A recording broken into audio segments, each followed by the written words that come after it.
जय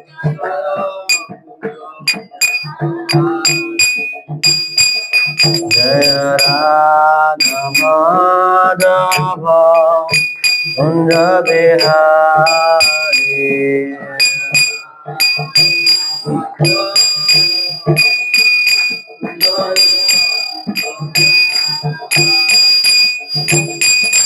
जय गोपी जन Vallabh Girivardhari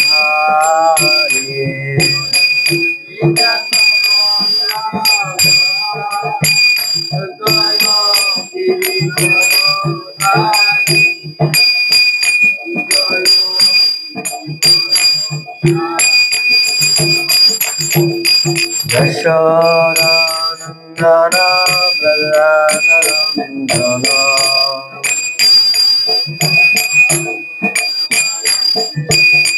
Yashodanandan Vrajnandan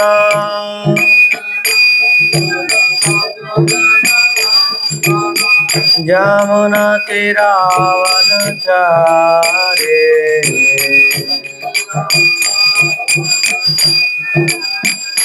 Yamuna तीरावनचारी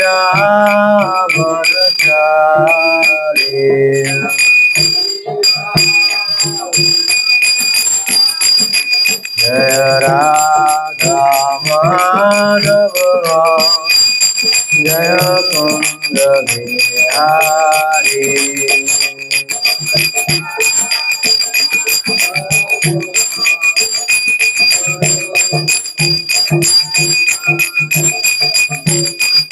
Hare Krishna Krishna Krishna Hare Hare Rama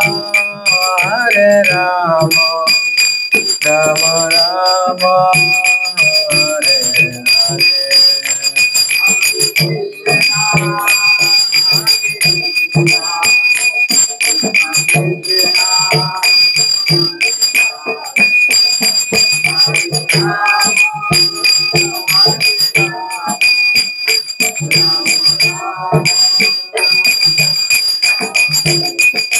Hare Hare Krishna Krishna Krishna Hare Hare Hare Rama Rama Rama Hare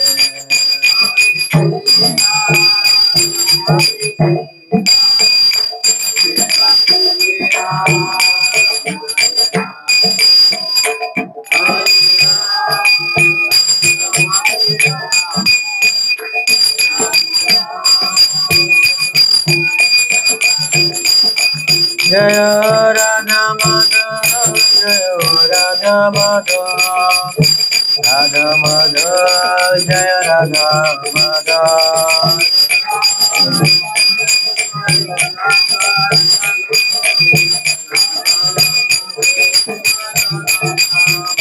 Jai Jai Prabhupada Prabhupada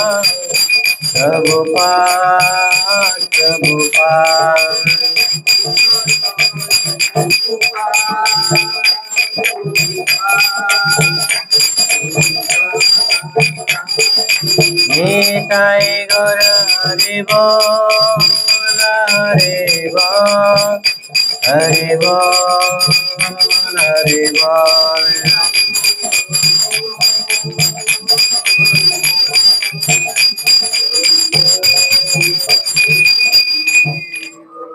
जय राधा माधव की जय श्री प्रभुपाद की निताई गौर प्रेमानंदे ओम ज्ञानतिमिरन्धस्य ज्ञानाञ्जन शलाकया चक्षुरुन्मिलितं येन तस्मै श्री गुरुवे नमः नमो विष्णुपदाय कृष्णपृष्ठाय भूतले श्रीमते भक्तिवेदान्त स्वामिनिते नामिने नमस्ते सरस्वती देवे गौरवाणी प्रचारिणे निर्विशेष शून्यवादी पाश्चात्यदेशतारिणे वंशाकल्पतरुभ्यश्च कृपा सिन्धुभ्येव च पतितानां पावनेभ्यो वैष्णवेभ्यो नमो नमः।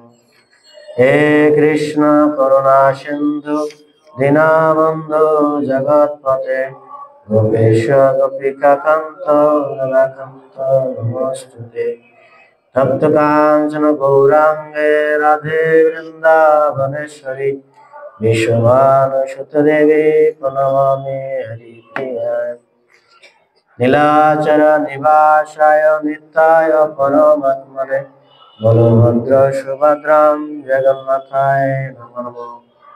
वन्दे अहं श्रीगुरु श्रीयुगपदकमलं श्रीगुरुवैष्णवं च श्रीरूपं सगरजातं सहगण रघुनाथान्वितं तं सजीवं साद्वैतं सावधूतं परिजनसहितं कृष्णचैतन्यदेवं श्रीराधाकृष्णवदनं सहगण ललिता श्रीविशाखान्वितं च।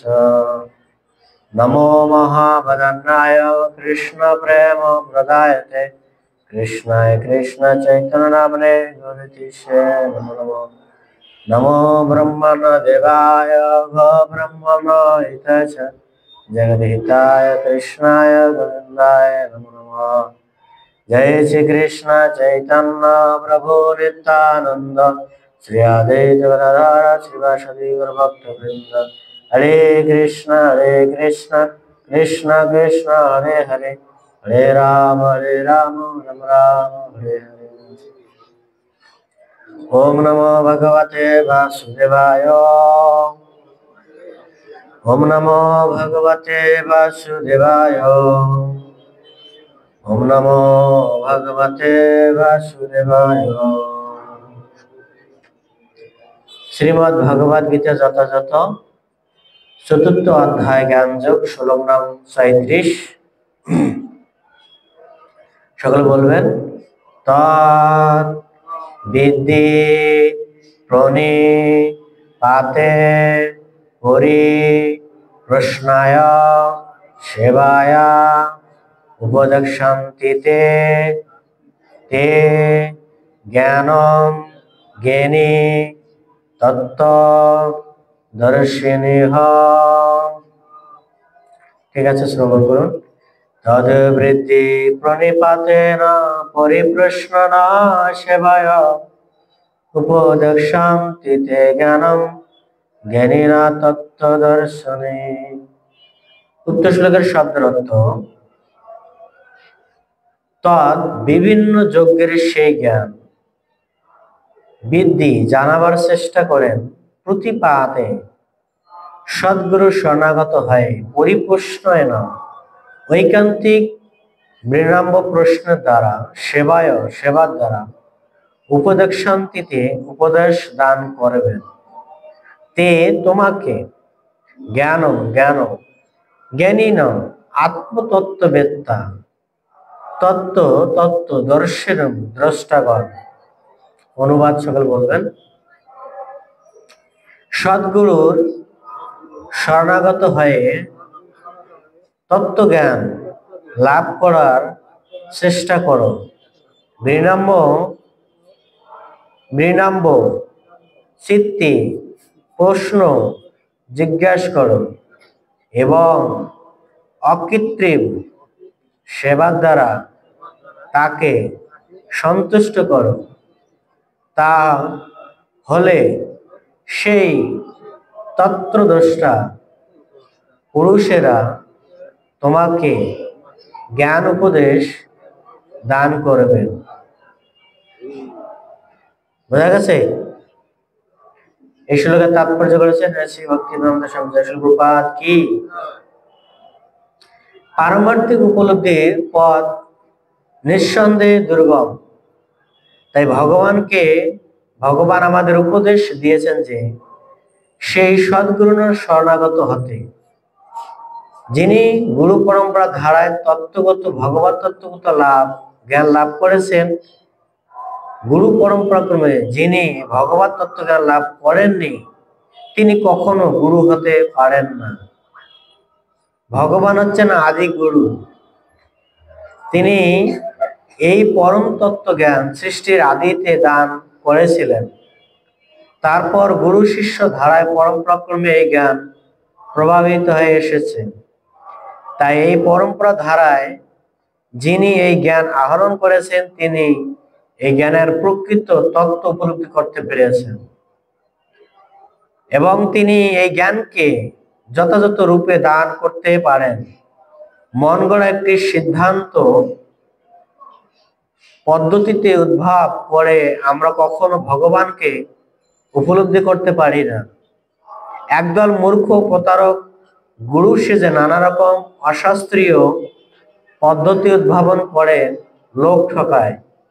এই জন্য ভাগবতমের ৬ষ্ঠ স্কন্ধ ৩য় অধ্যায় ১৯ নম্বর শ্লোকে বলা হয়েছে, ধর্ম তো সাক্ষাৎ ভগবৎ প্রণীতম, অর্থাৎ ধর্মের পথ স্বয়ং ভগবান প্রত্যক্ষভাবে নির্দেশ করেছেন।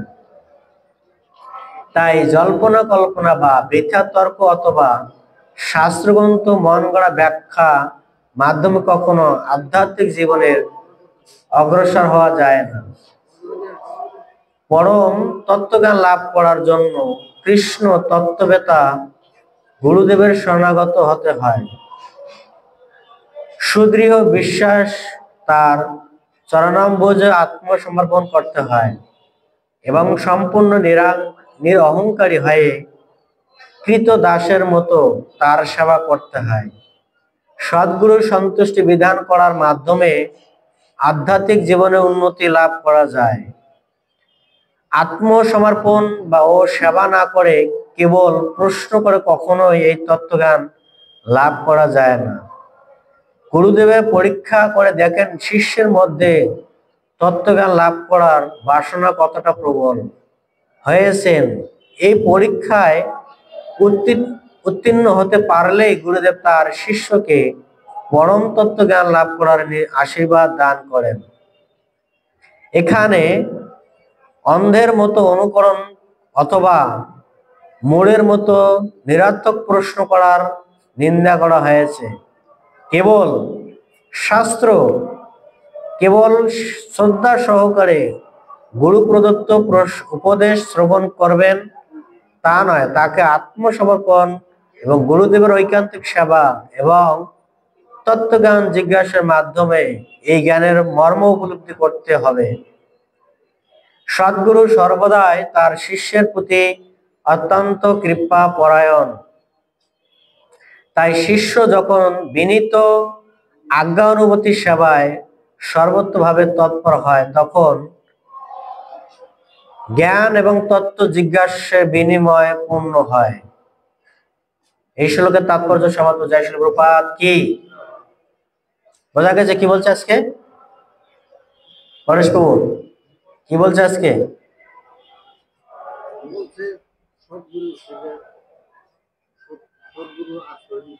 হ্যাঁ, সদ্গুরুর আশ্রয় নিতে হবে। গুড। তারপর কি বলছে? ভগবানের সেবা করতে হবে। তারপরে কি বলছে? আর কিছু বলে নাই? এখানে আজকে শ্লোকটা হচ্ছে যারা প্রকৃত জ্ঞান লাভ করতে চায় তাদের বিষয়ে আলোচনা করা হয়েছে। বোঝা গেছে? যদি প্রকৃত জ্ঞান আপনি লাভ করতে চান তাহলে আপনি এটা আপনাকে পালন করতে হবে। কি পালন করতে হবে? তদ্বৃদ্ধি না প্রণিপাতে না পরিপ্রশ্ন না সেবায়া উপদেশ শান্তিতে জ্ঞানী না জ্ঞানী তত্ত্ব দর্শনী। যদি আপনি সদ্গুরুর কাছ থেকে দীক্ষা নিতে চান বা তত্ত্বজ্ঞান লাভ করতে চান তাহলে কি করতে হবে? তদ্বৃদ্ধি না পরিপ্রশ্ন না সেবায়া, পরিপ্রশ্ন সেবা, সেবা করতে হবে। জীবের ধর্ম হয় কি? সেবা করা। আমরা তো সেবা করি, করি কি না? এখনকার মানুষ কি করে? কার সেবা করে? কার সেবা করে?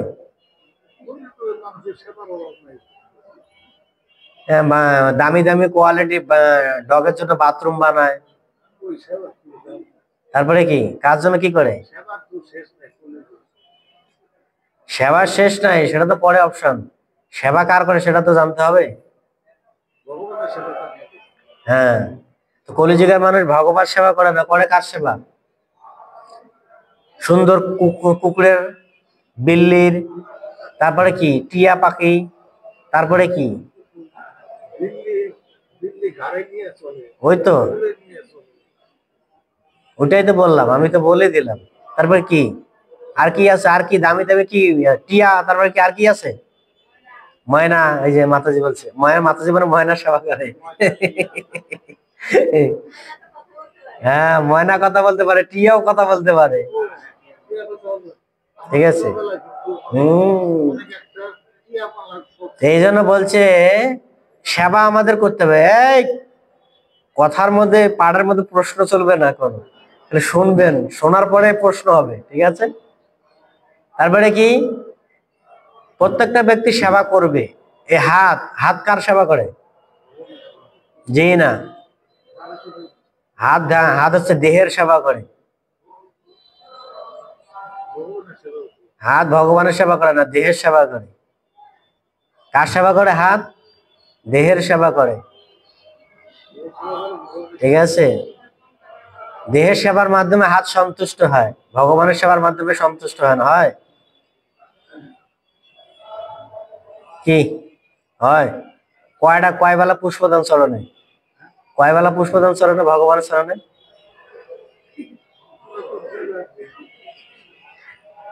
কয় বেলা? দুই বেলা। দুই বেলা। সারাদিন কি হয়? এই জন্য তো বললাম, হাত কার সেবায় সন্তুষ্ট? দেহের সেবায় সন্তুষ্ট। ঠিক আছে। হাতকে আমাদের কি করতে হবে? 24 ঘন্টা সেবায় নিয়োজিত করতে হবে। কার সেবায়? ভগবানের সেবায়। 24 ঘন্টা কি ভগবানের সেবায় নিয়োজিত হয়? কার সেবায় হয়? এই দেহকে নিয়ে যত যত পরিকল্পনা, খাবো, রান্না করব, সবজি বানাবো, এভরিথিং, অল এভরিথিং, তাই না? দেহ যতক্ষণ আছে ততক্ষণ হাত সেবা করতেইছে। ঠিক আছে। তা আমাদের সেবা করা উচিত কার? ভগবান সেবা করা উচিত। 24 ঘন্টা ভগবানের সেবা করা উচিত। ভগবানের জন্য বিভিন্ন কিছু করা যায়। ঠিক আছে। 24 ঘন্টা করেন তো? করেন না। তা আমাদের কি করতে হবে? ভগবত তত্ত্ব জ্ঞান যদি নিতে হয়, তাহলে আমাদের গুরু পরম্পরা ধারার ব্যক্তির কাছ থেকে ভগবত তত্ত্ব জ্ঞান নিতে হবে। আচ্ছা, অর্জুন কার কাছ থেকে জ্ঞান নিয়েছেন? ভগবানের কাছ থেকে নিয়েছেন। এখন প্রশ্ন হতে পারে, আমরা যারা বাইরের জগতে জ্ঞান নেই, তারা কি ভগবান না গুরু? কোনটা? কেমনে গুরু? সে গুরু পরম্পরা ধারায় আছে। মহাপ্রভু 13টা অপর সম্প্রদায় বাদ দিয়েছে। কয়টা? 13টা। কয়টা সম্প্রদায়কে প্রাধান্য দিয়েছেন? 4টা। কি কি বলেন? কি কি? হ্যাঁ, গৌড়ীয় মাধব সম্প্রদায়, হ্যাঁ, নিম্বার্ক সম্প্রদায়, তারপরে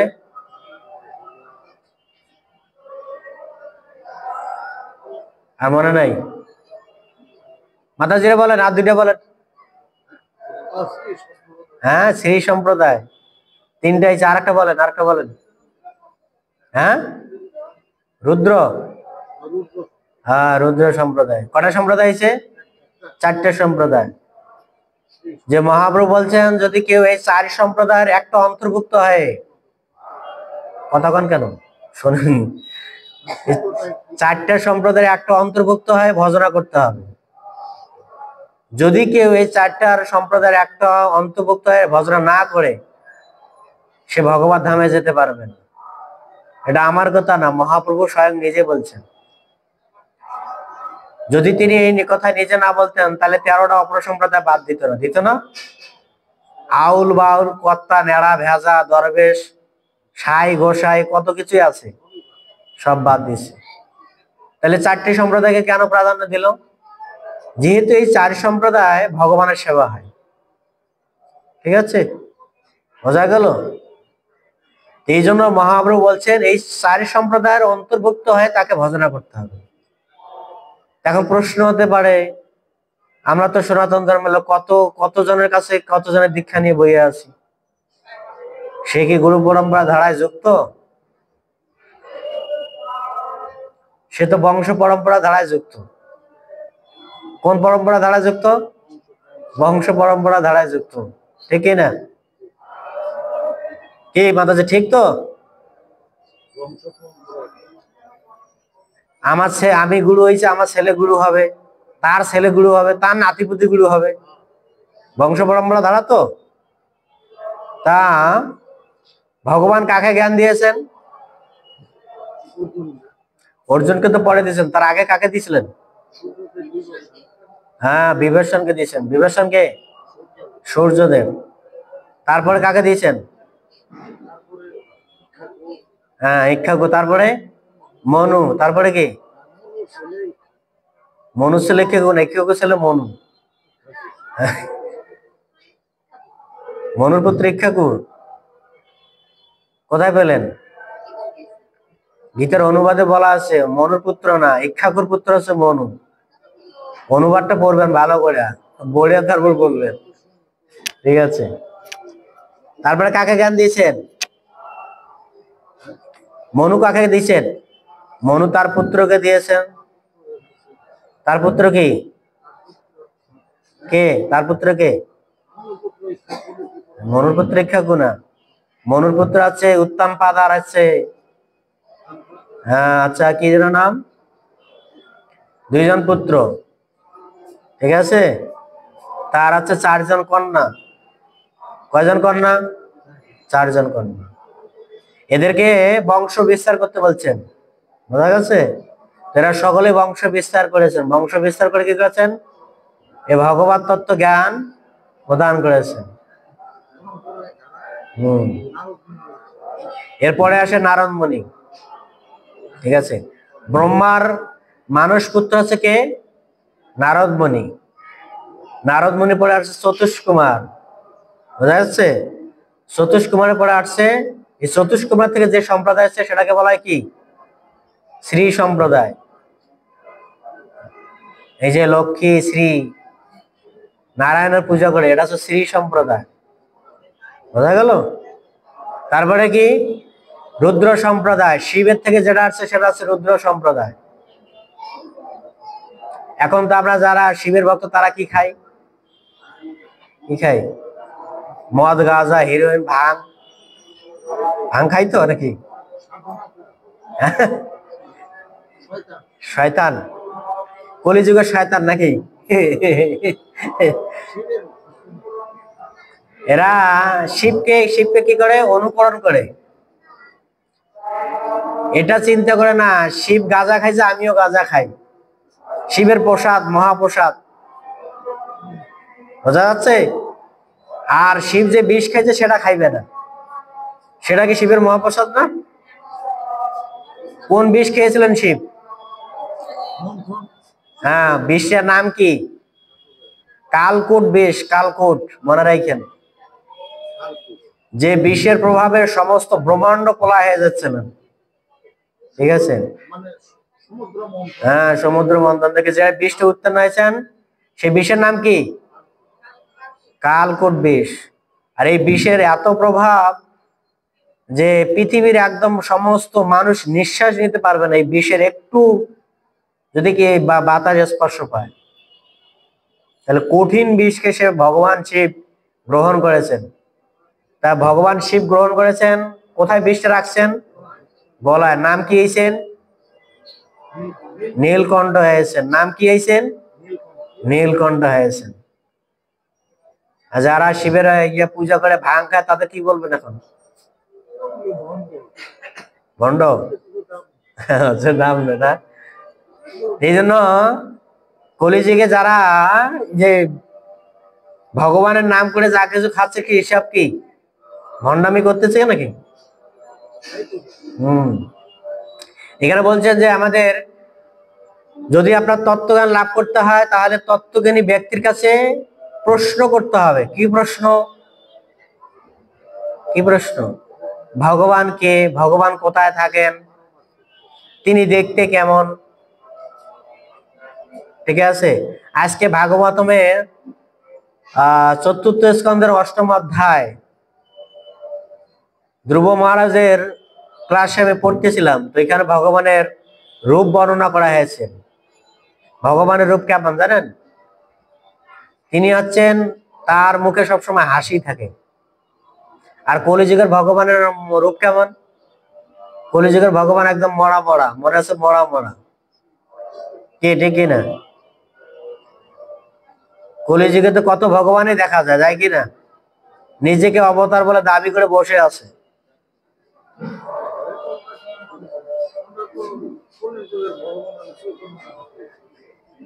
ওটা তো আপনি পরে মানতেছেন, যারা জানে না তারা কি করতেছে?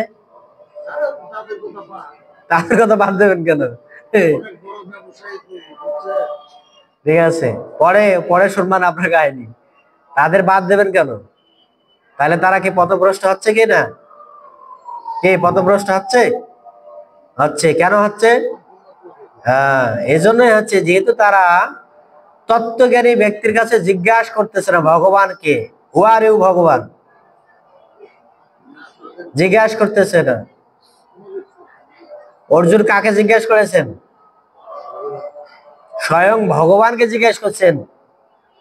আমরা চতুর্থ অধ্যায়ের প্রথম শ্লোকটা কি পড়ছিলাম, মনে আছে? কি বলছেন তো প্রথম শ্লোকটা চতুর্থ অধ্যায়ের? কি শ্লোক বলেন? অনুবাদটা মনে আছে? না না, এটা তো হচ্ছে চতুর্থ অধ্যায়ের 20 নম্বর শ্লোক। জয় গৌর নিতাই ভগবান কি জয়, রাধা মাধব কি জয়, শিল প্রপাত কি, নিতাই গৌর প্রেমানন্দে। বলেন মাতাজি, চতুর্থ অধ্যায়ের প্রথম শ্লোকে অর্জুন কি প্রশ্ন করেছেন?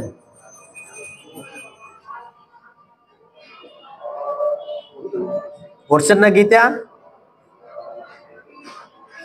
পড়েন নাই? আজকে পড়েন নাই? মনে নেই? আচ্ছা, চতুর্থ অধ্যায়ের প্রথমে ভগবান কৃষ্ণ প্রশ্ন করেছেন। কি প্রশ্ন? তুমি যে বললে বিভীষণকে জ্ঞান দিছো, সূর্যদেবকে, তোমার আমার জন্ম তো একসাথে হয়েছে, কখন দিলা তুমি? অর্জুন প্রশ্ন করেছেন, কিন্তু এটা আমরা ফার্স্টে আলোচনা করেছিলাম কিনা? তাহলে অর্জুন তো পারতো কৃষ্ণকে বাদ দিয়া পিতামহ ভীষ্মদেবের কাছে প্রশ্ন করতে, তার গুরু দ্রোণাচার্যের কাছে। কেন করলেন না?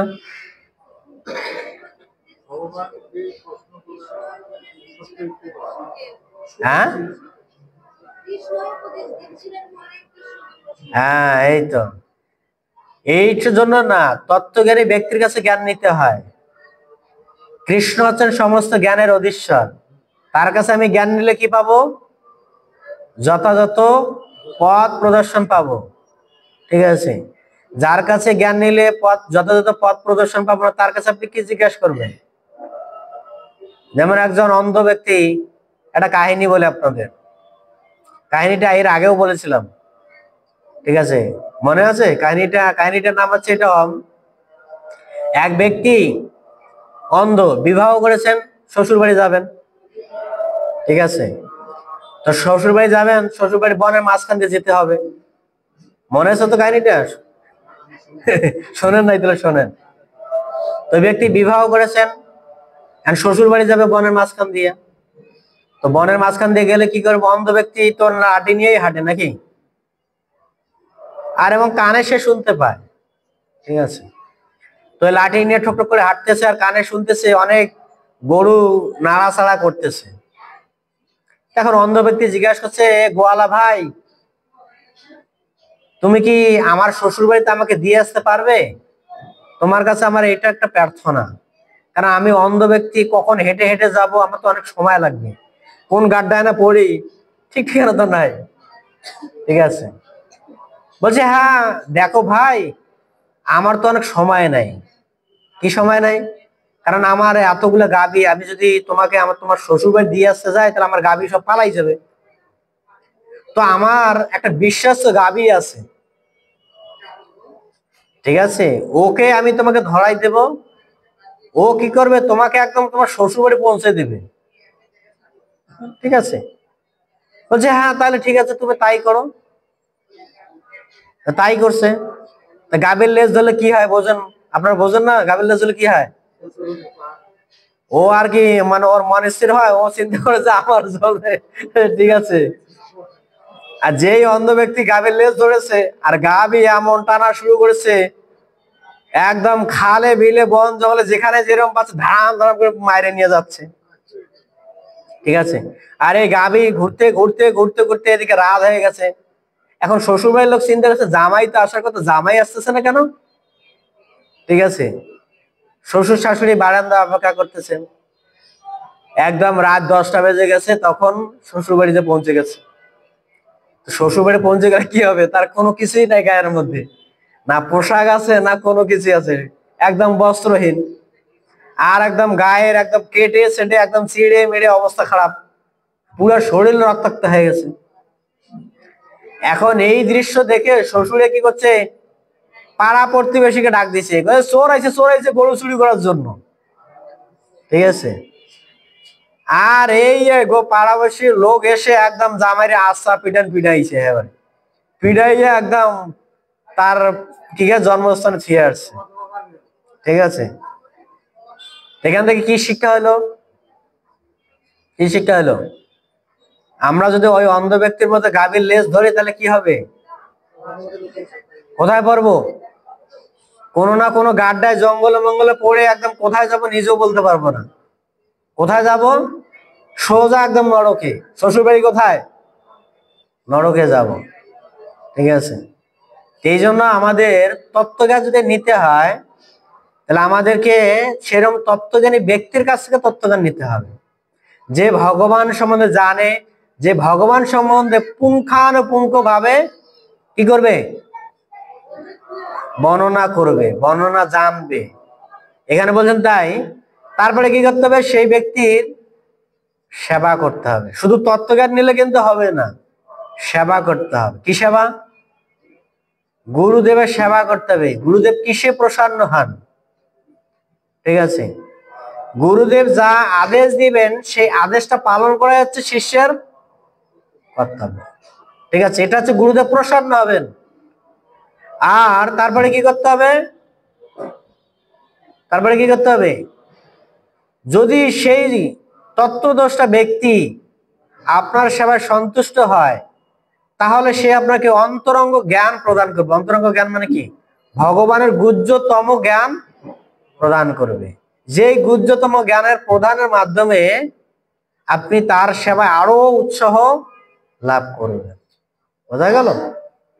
আজকের শ্লোকের আলোচনা সেটাই বলছেন যে আমাদের জাতটার কাছে জ্ঞান নিলে কিন্তু হবে না, জ্ঞান নিতে হবে কার কাছ থেকে, যে ভগবত তত্ত্ব জ্ঞান সম্বন্ধে জানে তার কাছ থেকে নিতে হবে। তাহলে সেই জ্ঞান কি হবে, যথার্থ হবে। আর না হলে কি হবে, নাহলে কি হবে, ওই যে গরুর লেসের মধ্যে একদম ভুল পথে চলে যাবেন। আর চলে গেলে কোথায় কোথায় কোন ডাকায় যে বাড়ি খাবেন ঠিক ঠিকানা তো নাই। জমলোকে যে আমাদের 2012 সালে একটা সিনেমা দেখাইছিল, এখানে এখানে আমাদের একজন প্রভু ক্লাস দিয়েছিলেন, দেখছিলেন, ছিলেন তো। ওই সময় একটা নরকের দৃশ্য দেখিয়েছিলেন স্লাইড শোয়ে, ঠিক আছে। তো উনি হচ্ছেন স্লাইড শো দেখান আর ক্লাস দেন। তো ওই স্লাইড শো নরকের দৃশ্য দেখিয়েছিলেন। তো নরকের যে যন্ত্রণা, এই যে গরুর লেসের মধ্যে, যে এর থেকেও কঠিন যন্ত্রণা, ঠিক আছে। তো এই জন্য আমাদের কি করতে হবে, নরক যন্ত্র থেকে যদি বাঁচতে হয় তাহলে আমাদের কি করতে হবে, এখানে বলছেন উপদেক্ষান্তিতে। উপদেক্ষান্তিতে মানে কি, সেই ব্যক্তির কাছ থেকে আমাদের দীক্ষা নিতে হবে। উপদেক্ষান্তিতে, উপ মানে কি উপরে, দেক্ষান্তিতে মানে কি তত্ত্বদ্রষ্টা ব্যক্তি, সে যিনি উপরে তত্ত্ব জ্ঞান জানেন, তার কাছ থেকে আপনি দীক্ষা নিলে কি হবে, আপনি ভগবত ধামে যাবেন।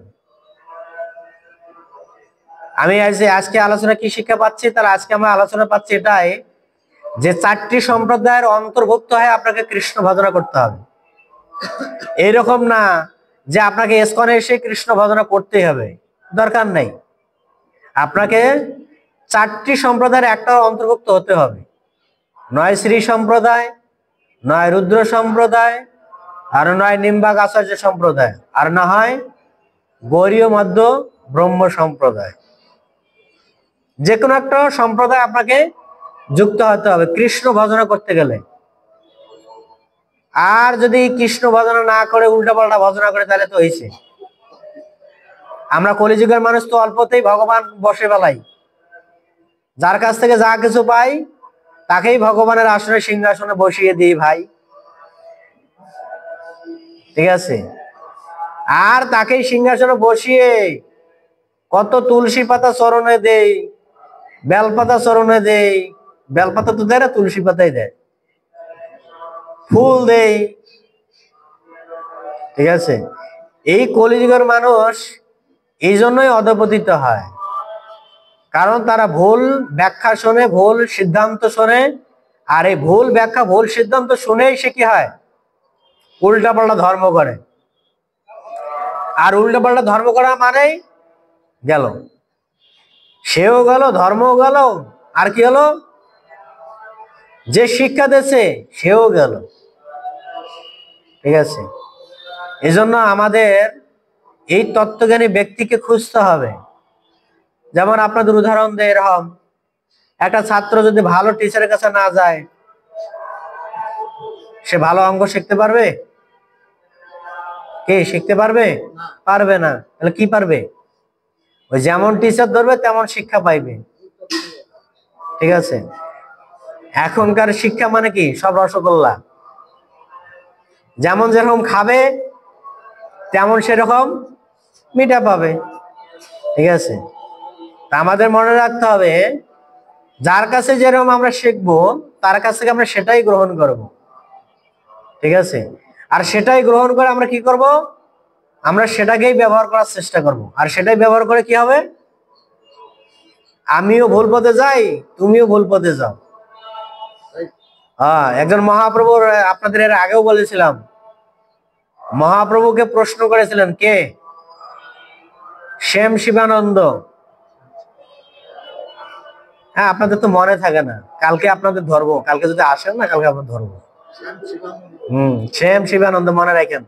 তো শ্যাম শিবানন্দ মহাপ্রভু এক সময় ভ্রমণে গিয়েছিলেন। যেমন শিলা প্রভুপাদ প্রত্যেকদিন 3টার আগে ঘুম থেকে, মানে 2টার সময় ঘুম থেকে উঠে 16 মালা জপ কমপ্লিট করে গ্রন্থ লেখে তারপরে ভোরবেলায় সে হাঁটতে বেড়াতেন, মর্নিং ওয়াক করতেন। 70 বছর বৃদ্ধ। আপনারা 70 বছর হলে কি করবেন? কি করবেন 70 বছর হলে? হ্যাঁ, প্রভুপাদ তো সমুদ্রের পাড়ে গেছেন, আপনি কোন পাড়ে যাবেন? ঠিক আছে। তো মহাপ্রভু এক সময় ভ্রমণ করতে বেরিয়েছেন, ঠিক আছে? তো ভ্রমণ করতে বেরিয়েছেন, তো একটা কুকুর শুয়ে আছে। হ্যাঁ, তো কুকুরের মধ্যে, কুকুরের গায়ে কি হয়েছে, কোষ্ঠী না কষ্টরোগ বলে, কি বলে ওটা, কুষ্ঠরোগ। তো কুষ্ঠরোগ হয়েছে। কুষ্ঠরোগ হলে কি হবে, শরীরের মধ্যে কি হয়, পোকা হয়, ঠিক আছে? ঘা হলে তো পোকা হবে নাকি? তো এরকম শ্যাম শিবানন্দ সেই কুকুরটাকে দর্শন করে বলছেন যে মহাপ্রভু, এই কুকুরের এই দশা কেন? মহাপ্রভু কি উত্তর দিচ্ছেন শুনেন ভালো করে, আপনাদের মনে রাখেন। মহাপ্রভু বলছেন, এই কুকুর আগের জন্মে গুরু ছিল। হ্যাঁ, গুরু ছিল।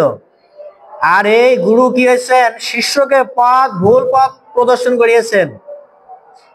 আর সেই শিষ্য পথ ভুল করার কারণে সেই শিষ্যরা তার এখন রক্ত পান করতেছেন। বোঝা গেল? ক্লিয়ার?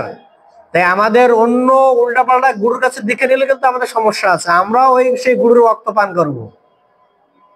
আমাদের যে কোনো গুরু দীক্ষা নেওয়া যাবে না, আমাদের 4টি সম্প্রদায়ের অন্তর্ভুক্ত কিনা সেটা আমাদের জিজ্ঞাসা করতে হবে।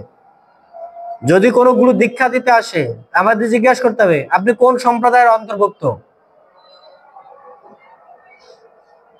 ভগবদ গীতা একটা শ্লোক আছে, কি শ্লোক আছে জানেন তো? জানতি দেবব্রতা দেবজানি, তারপর কি, কে বলেন, মনে নাই? ভূতানি জানতি ভূতের যা। বোঝা গেছে? যারা ভূত প্রেতের আরাধনা করে তারা কি ভূত লোকে যায়, আর যারা দেবতাদের আরাধনা করে দেবলোকে যায়, আর যারা পিতৃপুরুষের আরাধনা করে পিতৃলোকে যায়। ভগবান তারপর কি বললেন? যৎ জানি নো অপি মাম, যদি তুমি আমাকে ভজনা করো তাহলে আমার লোকে আসবে। বোঝা গেল? ভগবানও কিন্তু স্টেট কার্ড শিক্ষা দিচ্ছেন, আমার সবাই ভজনা করলে কিন্তু হবে না। এই কলিযুগের মানুষ এখন ভূত প্রেতের আরাধনা করে বেশি, কি ঠিকই না? ভূত প্রেতের আরাধনা করে না? ভূত প্রেত মানে কি বোঝেন তো? উল্টা পাল্টা খাও, যে যা রকম। ঠিক আছে। এই জন্য আমাদের কি করতে হবে? যদি কোনো গুরুর কাছ থেকে আপনি দীক্ষা নেন, আপনাকে সেই গুরুকে জিজ্ঞাসা করতে হবে আপনি কোন সম্প্রদায়ের অন্তর্ভুক্ত। যদি 4 সম্প্রদায়ের অন্তর্ভুক্ত হয় তাহলে আপনি দীক্ষা নেন, সমস্যা নেই। আর যদি 4 সম্প্রদায়ের অন্তর্ভুক্ত না হয় তাহলে আপনি দীক্ষা নিয়ে লাভ হবে না, কিচ্ছুই হবে না, ওই যেমনটা তেমনই। ঠিক আছে? শিলা প্রভুপাদ ওনার যত শিষ্য আছে সবাইকে পরিবর্তন করিয়ে দিয়েছেন। কি বানাইছেন? হিপ্পি থেকে হ্যাপি বানাইছেন। কি বানাইছেন? হিপ্পি থেকে কি বানাইছেন? হ্যাপি বানাইছেন। যারা মদ গাঁজা খাইতো, হ্যাঁ, তারা প্রথম শিষ্য। তাদেরকে কিভাবে পরিবর্তন করছেন? গুরুর কর্তব্য হচ্ছে শিষ্যকে পরিবর্তন করা। কাকে পরিবর্তন করা? শিষ্যকে পরিবর্তন করা। আর শিষ্য পরিবর্তন হবে না কেন? যদি গুরু কঠোর ভাবে পালন করে। আর আমরা এখন কি দেখতে পারি? আমরা কি দেখতে পারি? কোন মধ্যে দীক্ষা নিলেই হলো, আর গুরু যদি মাসে মাসে আছে কিছু একটা দান বক্সের মধ্যে কাগজের প্যাকেটে দিয়া, গুরুদেব আপনি আমাকে কৃপা করেন গুরুদেব, গুরুদেব তো এতেই পেয়ে সন্তুষ্ট। আর শিষ্য তুমি যা করো করো, সমস্যা নাই, আমি আছি, তোমাকে উদ্ধার করব। ঠিক আছে? ও জীবনও উদ্ধার হবে না। আমি যে কাহিনীটা বললাম, মহাপ্রভু কেন বলছে? একটা শ্লোক আছে, কি জানো? গুরু শিষ্য দুই পাপে কি যেন একটা সুন্দর ছন্দ আছে, নরকে গেলা, এটা ছন্দটা মনে আছে? ঠিক আছে? গুরু চেলা শিষ্যকামী, দুইজনে নরকে গেলে, এটা কি একটা ছন্দ আছে সুন্দর। আমাদের মনে রাখতে হবে যার কাছ থেকে দীক্ষা নেব সে 4টি সম্প্রদায়ের অন্তর্ভুক্ত কি না সেটা আমাদের বিচার করতে হবে। এই জন্য মহাপ্রভু বারবার বলছেন চৈতন্য চৈতামৃতে, বিচার করলে পাবে তুমি চমৎকার। ঠিক আছে? আপনাকে বিচার করতে হবে। মহাপ্রভুর শিক্ষায় সেটাই বলছেন, বিচার করো, বিচার করলে পাবে তুমি চমৎকার।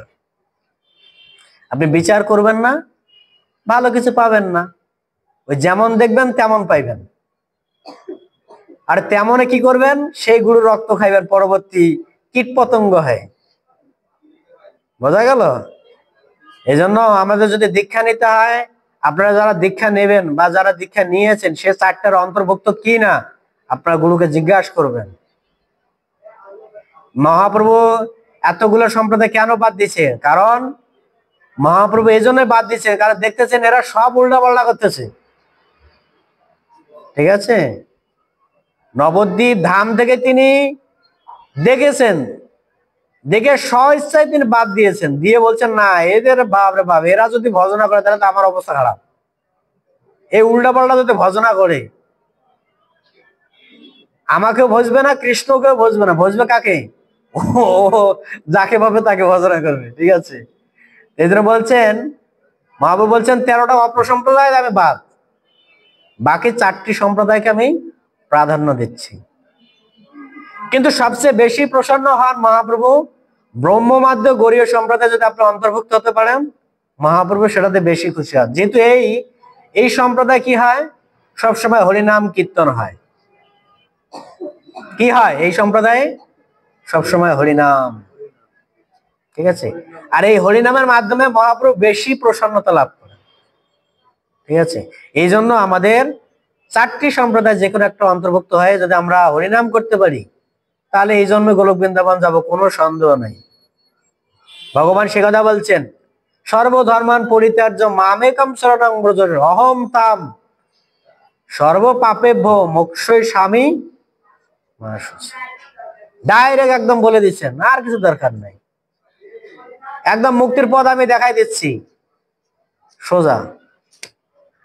তাহলে আর কি চান জীবন বলেন? ভগবান এত সুন্দর পথ দিয়েছেন আপনাদের, কোন পথে যাইবেন? হ্যাঁ, সঠিক পথে যাবেন তো কি মাতাজি? তো আমাদের সঠিক পথে যাওয়ার জন্য এগিয়ে আসতে হবে।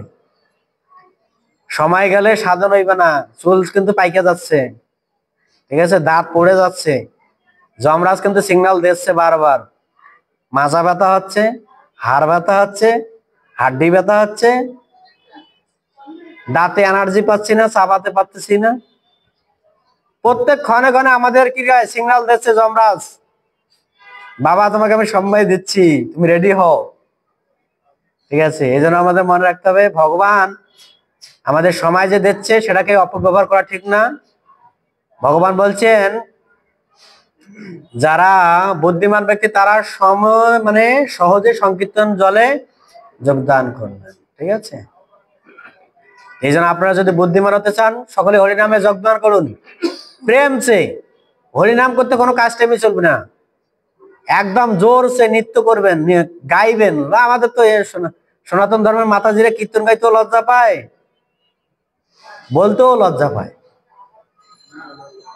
অনেক পিতাজিরা আছে পিছনে দাঁড়াই থেকে কীর্তন গায় না, আমি দেখছি, আমি অনেক জায়গায় গত শুক্রবারে দেখছি অনেক জায়গায় খাম্বার মতো দাঁড়াই আছে, মুখ দিয়ে কোনো কথাও পায় না। কি ভগবান এত সুন্দর এখন মুখ দিয়েছে, এটা কৃষ্ণ নাম করেন জোরে জোরে, ও না খাম্বার মতো দাঁড়াই আছে, কোনো কিছুই কথা কয় না। আমি আজকে দেখলাম এক মাতাজি তার মেয়েকে পাঠাচ্ছে, যাও প্রণাম করো প্রণাম করো, মা আসতেছে না। আমি এটা চিন্তা করলাম কি রে বাবা রে, মা যদি অনুকরণ না করে মেয়ে কি করবে? করবে না। অথচ মা ওখানে খাম্বার মতো দাঁড়াই আছে, আমি কিন্তু গায়ত্রী করতেছি দেখতেছি, কি রে বাপ রে বাপ, মেয়েটাকে জোর করে পাঠাচ্ছে, মা আসে না।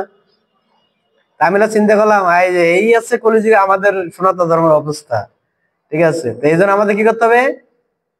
জোরে হরিনাম করতে হবে। লজ্জা কিসের? হরিনাম করতে লজ্জা কিসের? লজ্জা আছে? কোনো লজ্জা নেই। মহাপ্রভু বলছেন কি, খাও দাও করো হরিনাম সংকীর্তন। ঠিক আছে, যত খাবেন নিত্য করবেন, হরিনাম করবেন, একদম জীবন সার্থক। ঠিক আছে, কীর্তন গাইতে কোনো লজ্জা নাই, কোনো কিছু নাই। ঠিক আছে, রিল্যাক্সে কীর্তন গাবেন, পরবর্তীতে কোনো কি গায় লজ্জা নাই, জোরে জোরে কীর্তন গাইবেন। ঠিক আছে, ঝগড়া করার সময় গলা বেড়ায় না? ঝগড়া করেন তো বাসায়? করেন না? তাহলে তো ভালো, মাতাজি ঝগড়া করে না রে। ঠিক আছে, অনেক মাতাজি আছে দেখবেন, এই আমাদের পাশে সেদিনকে লাগছিল বউ শ্বশুর কি যে চেল্লাচেলি, ওরে বাবা, কীর্তন করার সময় নাই, আইসা পিছনে খাম্বায় খাড়ায় দাঁড়া থেকে। ঠিক আছে, তা আমি মনে মনে চিন্তা করলাম, ঝগড়া করার সময় যে এরকম গলার সামনে বেড়ায়, এটা যদি কীর্তন করার সময় বেড়াইতো তাহলে কি মহাপ্রভু বেশি প্রসন্ন হইতো কিনা? কেন প্রসন্ন হইতো? চিন্তামণির কাহিনী জানেন তো? চিন্তামণির প্রতি কি আকৃষ্ট হয়েছিলেন? বেঙ্গামঙ্গল ঠাকুর। তা বেঙ্গামঙ্গল ঠাকুরকে কি বলছিলেন চিন্তামণি? তুমি যে তুমি যে আমার শরীরের প্রতি আকৃষ্ট হচ্ছ, আকৃষ্টটা কাকে দাও? ভগবানের চরণে দাও, তাহলে ভগবান প্রসন্ন হবে। তো আমরা বাজে চেল্লাচিল্লি না করে আমরা হরিনামে চেল্লাচিল্লি করি নাকি? চেল্লাচিল্লি তো করতেই হবে, তা বাজে চেল্লাচিল্লি করার দরকার আছে? হরিনাম করে চলে। ঠিক আছে, যখন সংসারে ঝগড়া লাগবে সকলে হরিনাম শুরু করে দিবেন, জোরেছে একদম, দেখবেন আর ঝগড়া সন্তুষ্ট হয়ে গেছে। ঠিক আছে, স্বামী স্বামীর মতো বকতে থাক, আপনি মাত্রে জোরে হরিনাম করতে থাকেন, দেখবেন ঝগড়া বন্ধ হয়ে গেছে। বলবে যে এরা কি শুরু করছে, খালি হরিনাম করে আর কিছু কয় না। ঠিক আছে, দেখবেন সমস্যার সমাধান। একটা বাস্তব হিস্ট্রি বলি, আমাদের মুম্বাইতে আছে অমুক নীলা প্রভুর এক শিষ্য। তো উনি শিষ্য বলতে কি, উনি হচ্ছে আশ্রিত, দীক্ষা নেয় না ইসকন থেকে। তো ওনার স্বামী ইসকন পছন্দ করে না। ঠিক আছে, তো মাতাজি কোনো না কোনো কারণ নিয়ে একটা ঝগড়া হয়েছে স্বামীর সাথে। তো তো স্বামী এরকম বকাচকা শুরু করে দিচ্ছে আর মাতাজি শুধু হরিনামই করে, ঠিক আছে। এখন এই প্রভু হরিনাম শুনে কয় এটা কি, সেটা শুধু খালি হরিনাম করে আর কোনো কথাই কয় না। ওই মাতাজি পরের দিনে সে অমঙ্গলা প্রভু বলছে, প্রভু আপনার কথায় কাজ হয়েছে। কি কাজ হয়েছে? যে আপনি বলেছেন আমার প্রভু যদি চেল্লা চেল্লা করে আপনি খালি হরিনামে করবেন, ঠিক আছে। সেই হরিনাম শুনে আর আমার সাথে আর ঝগড়া করেন নাই, ঠিক আছে। সে প্রভু এখন এমন ভক্ত হয়ে গেছে, মানে এখন মাতাজি ভক্ত হয় নাই কিন্তু সে ভক্ত হয়ে গেছে, ঠিক আছে। ভগবানের নামের পাওয়ার দেখছেন, ঝগড়া করলেও করেন, সমস্যা নাই, করেন। সে হয়ে গেছে, কারণ কি ভগবানের কৃপাটা আগে তার উপর বর্ষিত হয়েছে, ঠিক আছে। এই জন্য মনে রাখতে হবে, ঝগড়াটা যদি করি কৃষ্ণ নাম নিয়ে করি সমস্যা নাই, তারও ভগবান আমাদের কৃপা দিবেন, ঠিক আছে। এটাই হচ্ছে আজকে শিক্ষা। আমাদের মনে করতে হবে যে যদি কৃষ্ণ ভাবনা আপনি অনুশীলন করতে চান তাহলে আপনাকে 4টি সম্প্রদায়ের একটা অন্তর্ভুক্ত হয়ে আপনাকে কৃষ্ণ ভাবনায় অনুশীলন করতে হবে। হরে কৃষ্ণ। এখানে আজকের আলোচনা সমাপ্ত। কারো প্রশ্ন আছে? প্রশ্ন আছে? বলেন পরেশ, কি প্রশ্ন?